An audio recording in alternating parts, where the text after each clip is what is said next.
High, আমি শঙ্করী। আমি মহাশিবরাত্রি উপলক্ষে শিবের ১২টি জ্যোতির্লিঙ্গের তৈরির চ্যালেঞ্জ নিয়েছি।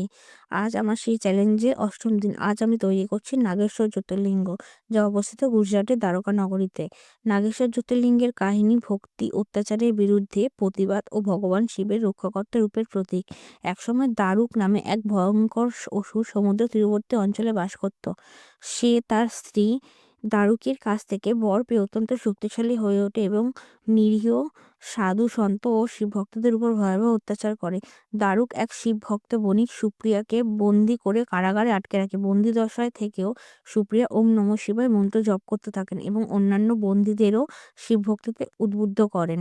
সুপ্রিয়ার নিষ্কলুষ ভক্তিতে সন্তুষ্ট হয়ে শিব এক মহাস্তম্ভ থেকে আবির্ভূত হন এবং দারুক অসুরকে বধ করেন। এরপর ভক্তদের রক্ষার্থে শিব এখানে নাগেশ্বর রূপে স্থায়ীভাবে বিরাজ করার প্রতিশ্রুতি দেন।